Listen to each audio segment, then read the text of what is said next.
Imagine holding a tiny, silver-shining disc in your palm, a 25-cent coin from 1980, the last year Queen Juliana ruled the Netherlands. On one side, her gentle, wise face looks right at you, as if she is about to share a secret from the palace.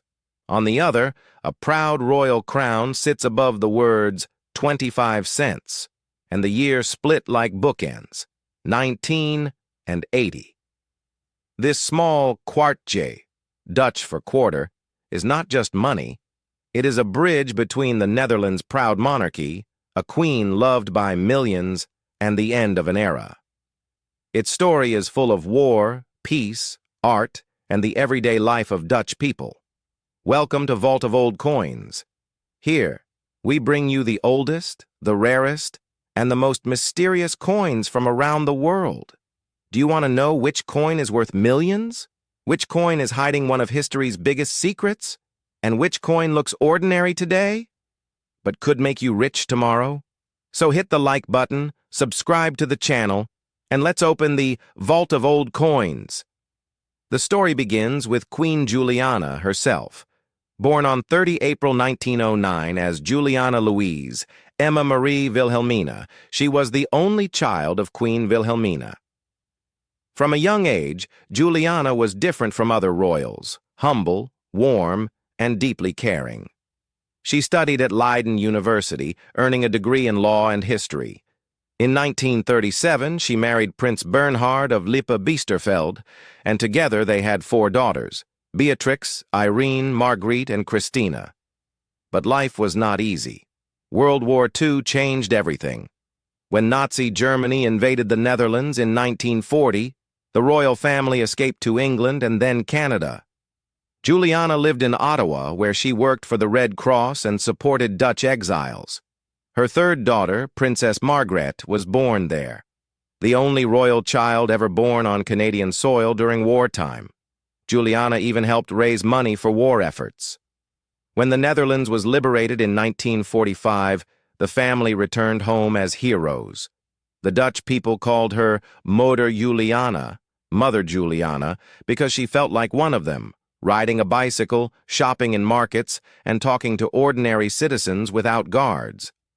In 1948, Queen Wilhelmina abdicated after 50 years, and Juliana became queen on the 6th of September, 1948, at age 39. Her reign, 1948 to 1980, was a golden time of reconstruction after the war.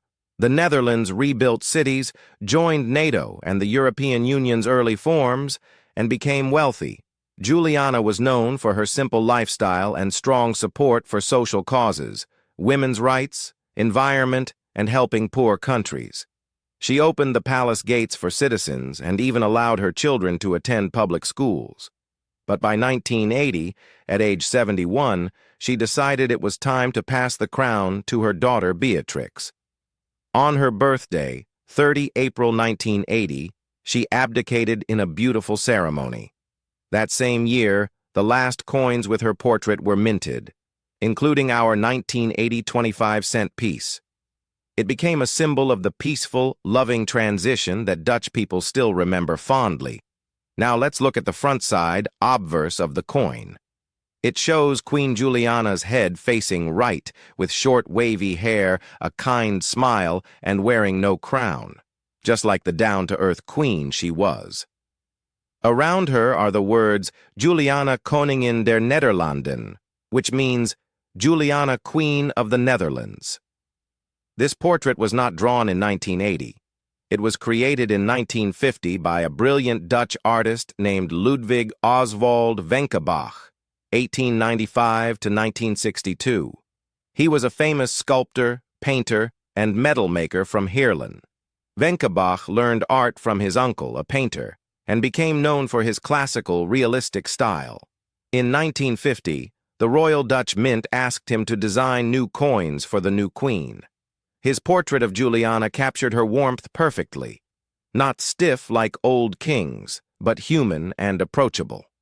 The same design was used on 1 guilder, 10-cent, and 25-cent coins from 1950 right until 1980. Even after Venkerbach died in 1962, the mint kept using his beautiful work because the Dutch people loved it so much. The front side tells the story of a modern queen who connected with her people after the horrors of World War II. The back side, reverse, is equally meaningful. At the top sits a detailed royal crown, the symbol of the House of Orange-Nassau, the Dutch royal family since 1815. Below the crown, the year is split, 19 on the left and 80 on the right. In the middle are the big letters 25 cent. The edge is reeded, like small lines, so people could feel the coin in their pockets without looking. This design was chosen after World War II when the Netherlands changed from silver coins to cheaper nickel. Silver was too expensive, and nickel was strong and shiny. The crown reminded everyone that even in modern times, the monarchy stood strong like a steady rock. The simple layout made it easy for shopkeepers, children buying candy, and workers paying for tram tickets. In Dutch culture, the 25-cent coin was called kwartje, and everyone used it daily. It was like the American quarter. The backside's history goes back to 1817 when the Netherlands introduced decimal currency, guilders and cents. Over 160 years, the reverse changed many times, but the crown always stayed as a sign of national pride. Who made this coin? The designer of the portrait was Ludwig Oswald Venkerbach, as we said. But the physical coin was struck at the Royal Dutch Mint, Koninklijke Nederlandse Munt, in Utrecht, one of the oldest mints in the world, operating since 1010. In 1980, the acting mint master was B.C.H.J. Smit. Interestingly, because of huge demand, some 1980 dated coins, about 25 million, were actually struck in 1981 at the Royal British Mint in the UK, a rare cooperation. Why was it made? Simple. The Netherlands needed coins for everyday business. In 1980, the economy was growing fast after the 1970s oil crisis. Shops, buses, and markets needed small change. The government also wanted to honor Queen Juliana in her last year. The mintage was enormous, 159,300,000 pieces. That is why this coin is not rare today. The design started in 1950, but this exact 1980 version was produced throughout 1980 and a bit into 1981. It was the very last year of Juliana's face on Dutch money. After she abdicated, new coins with Queen Beatrix appeared in 1982. Why this particular design in 1980? It was a farewell gift from the nation to its beloved queen. The nickel made it cheap and long-lasting. The portrait and crown together told the world, "We are a kingdom that respects its past, but looks to the future." Now, the international market value in March 2026, such as the 1962 RareCoins or aluminum pattern pieces, not the standard nickel 1980 25-cent coin.